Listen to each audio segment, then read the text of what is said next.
अमन नहीं चाहता था कि शीतल उसके घर पर आए, पर उसे समझ ही नहीं आ रहा था कि क्या कहकर वो उसे रोके। वो उससे डायरेक्ट ज्यादा कुछ बोल नहीं सकता था, वरना शीतल को उस पर शक हो जाता।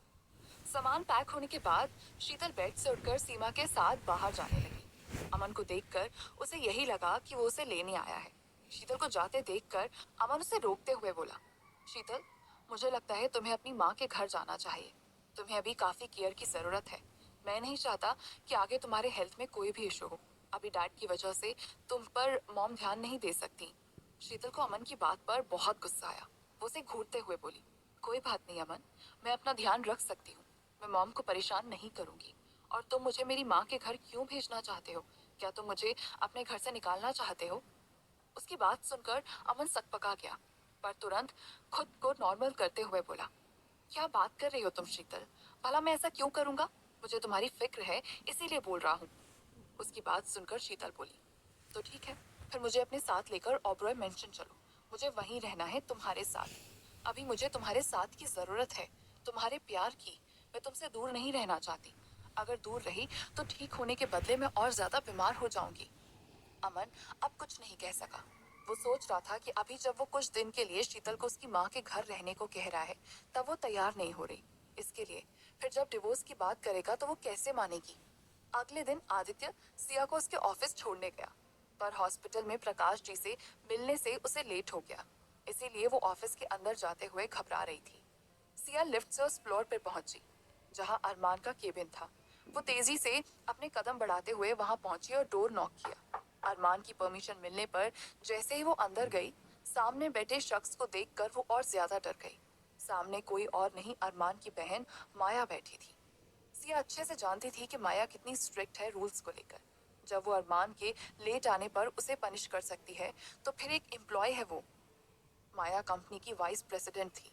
वो अभी किसी प्रोजेक्ट को लेकर अरमान से बात कर रही थी। सिया को उसने देखा पर कुछ बोली नहीं। वो अपने फाइल्स को रीड करने में बिजी थी। सिया अरमान के पास जाकर बोली, सॉरी सर, मैं लेट हो गई, कुछ फैमिली इश्यूज थे। अरमान ने सिया की बात सुनकर टाइम देखा तो सिया 20 मिनट लेट थी। पर इस बात से अरमान को कोई दिक्कत नहीं थी। वो ये कहने ही वाला था कि माया बोल पड़ी। माया सिया से बोली, तुम्हें क्या कंपनी के रूल्स के बारे में पता नहीं है? किसी को परमिशन नहीं है कंपनी के रूल्स को तोड़ने की, चाहे वो बॉस हो या एम्प्लॉय। अब जब तुम लेट आई हो तो रूल्स के अकॉर्डिंग तुम्हें इसकी पनिशमेंट मिलेगी। ये सुनकर सिया घबरा गई। काम करते हुए उसने कई बार सुना था कि लेट आने पर माया सबको अलग अलग और कठोर पनिशमेंट्स देती है। उसे डर लग रहा था कि पता नहीं माया उससे क्या करवाए। सिया की घबराहट देखकर अरमान माया से बोला, दी, आप मेरी सेक्रेटरी को डरा रही हैं। सिया हमेशा टाइम से आती है, आज पहली बार ऐसा हुआ है। प्लीज छोड़ो इस बात को।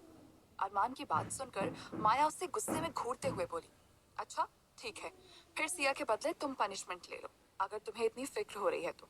अरमान ये सुनकर हड़बड़ाते हुए बोला, क्या दी, मुझे किस बात की पनिशमेंट दोगी आप? मैंने क्या किया है ऐसा?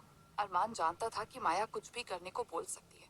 कई बार तो उसके पनिशमेंट की वजह से उसे बहुत शर्मिंदगी झेलनी पड़ी थी, सारे स्टाफ के सामने। इसीलिए वो नहीं चाहता था फिर से ऐसा हो। अरमान की बात सुनकर माया बोली, ठीक है फिर, सिया को पनिशमेंट मिलेगी, रूल्स को फॉलो ना करने की वजह से। फिर वो सिया को देखकर बोली, सिया, मैं कंपनी के बिहाफ पर तुम्हें पनिश कर रही हूँ, क्योंकि कंपनी के किसी भी रूल के साथ कोई भी समझौता करना मुझे पसंद नहीं है। पनिशमेंट के तौर पर तुम्हें 18 फ्लोर की सफाई करनी होगी। जब वो फ्लोर अच्छी तरह से साफ हो जाएगा, फिर तुम्हारी पनिशमेंट खत्म।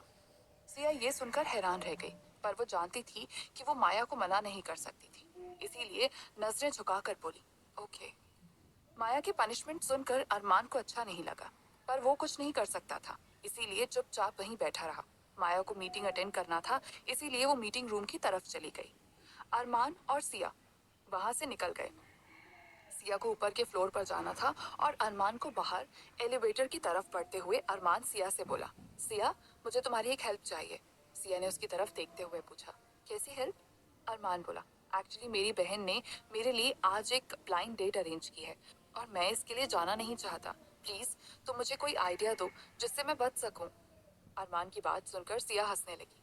उसे हंसते हुए देखकर अरमान थोड़ा चिढ़कर बोला, ये गलत है, मैं तुमसे हेल्प मांग रहा हूँ और तुम मेरे ऊपर हंस रही हो। माया दी ने मेरा जीना हराम कर रखा है। खुद तो शादी कर नहीं रही है, पर मेरी शादी की फिक्र है उसे। सिया हंसते हुए बोली, अरे पर ये तो अच्छी बात है ना, आपको जाना चाहिए डेट पर। क्या पता वो लड़की आपको पसंद आ जाए और आप लोग हमेशा के लिए साथ होने के बारे में सोचें।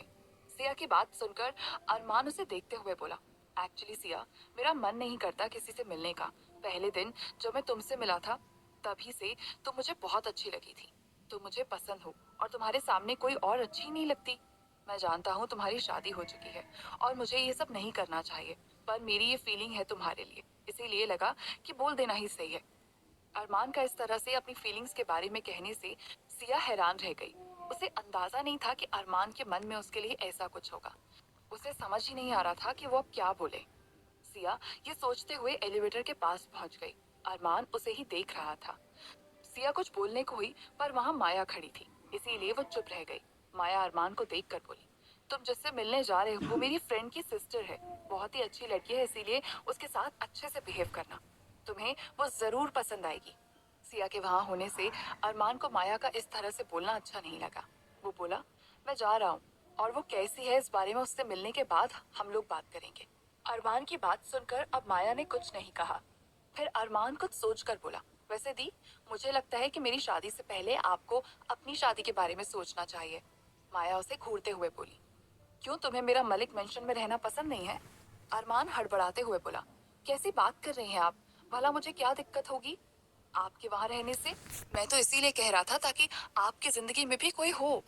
माया थोड़ा रूड होकर बोली, मुझे जब शादी करनी होगी तब मैं कर लूंगी, पर उससे पहले तुम्हारी शादी होगी, इसीलिए चुपचाप जितना कहती हूँ उतना करो।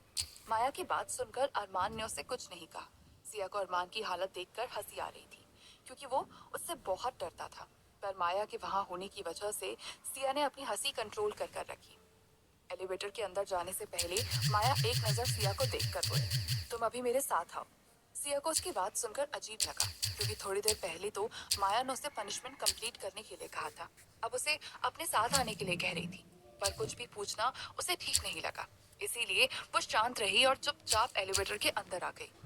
नीचे आने पर अरमान अपनी कार से निकल गया। सिया माया के साथ दूसरी कार में बैठी और फिर वो लोग वहां से निकल गए।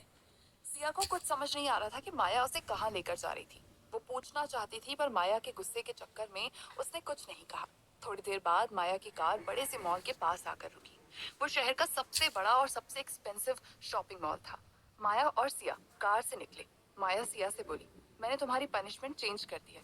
आज मेरा मूड अच्छा है, इसीलिए मैं शॉपिंग करना चाहती हूँ। तुम्हारी पनिशमेंट ये है कि तुम मेरी मदद करोगी शॉपिंग में और मेरे बैग्स कैरी करोगी। ये कहकर माया मॉल की तरफ बढ़ गई। उसकी बात सुनकर सिया भी उसके पीछे गई।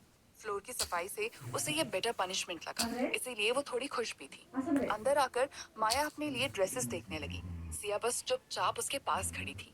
माया जो भी ड्रेस सिलेक्ट करती और वो सिया को देती जाती। सिया भी उसके ऑर्डर को फॉलो कर रही थी। थोड़ी देर बाद टीना अपनी माँ के साथ उसी मॉल में शॉपिंग के लिए आई थी। उसकी नजर जब सिया पर पड़ी तो उसे देखकर वो हैरान रह गई, क्योंकि सिया माया की ड्रेसेस कैरी कर रही थी। वो सोच रही थी कि सिया ओबरॉय परिवार की बहू है, फिर वो क्यों कर रही थी ये सब। वो थोड़ी देर तक रुककर उसे देखती रही, फिर आगे बढ़कर उसके पास गई, पर सिया ने अभी तक उसे नहीं देखा था। टीना ने उसके कंधे पर हाथ रखकर कहा, सिया। अचानक से ऐसा होने से सिया चौंक गई थी। उसने पीछे मुड़कर देखा तो सामने टीना खड़ी थी। टीना को ऐसे अपने सामने देखकर सिया को अच्छा तो नहीं लग रहा था, पर फिर भी वो हल्का मुस्कुराते हुए शांत बोली, रहे। ओह टीना, तुम यहाँ? टीना भी मुस्कुराते हुए बोली, हाँ, मैं यहाँ शॉपिंग करने के लिए आई थी। तुम भी शॉपिंग के लिए आई हो क्या? सिया बोली, नहीं, मैं यहाँ अपनी वाइस प्रेसिडेंट के साथ आई हूँ शॉपिंग के लिए। टीना को ये सुनकर आश्चर्य हुआ कि इतनी बड़ी फैमिली में होने के बाद भी वो कहीं जॉब कर रही है। टीना सिया को अंदर से पसंद नहीं करती थी, क्योंकि केशव उसे पसंद करता था। वो सिया से ऊपर से बस अच्छे से बात करती थी, पर अंदर से उसके मन में जलन होती थी। उसके मन में अभी भी डर था कि कहीं केशव सिया की वजह से उसे शादी करने से मना न कर दे। इसीलिए वो सिया को सुनाने के लिए बोली, एक्चुअली मैं तो शॉपिंग के लिए आ ही रही थी, पर केशव ने ही अपना कार्ड दे दिया और मुझे शॉपिंग पर जाने के लिए बहुत फोर्स किया, और इसीलिए मैं आ गई।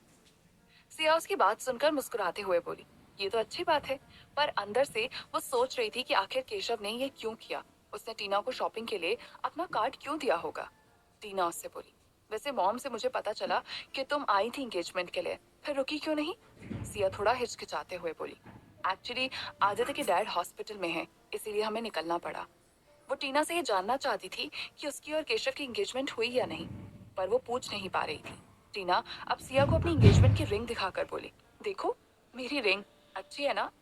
सिया ने हल्का मुस्कुराते हुए कहा। अब ये बात उसे पता चल गई थी कि उन दोनों की एंगेजमेंट हो गई है, पर यह जानकर उसे अच्छा नहीं लगा। वो केशव को लेकर फिक्रमंद थी कि उसने ये डिसीजन सोच कर तो लिया होगा ना। क्या टीना सही है केशव के लिए? क्या करेगी अब सिया अपने दोस्त केशव के लिए? जानने के लिए सुनिए कहानी का अगला एपिसोड सिर्फ पॉकेट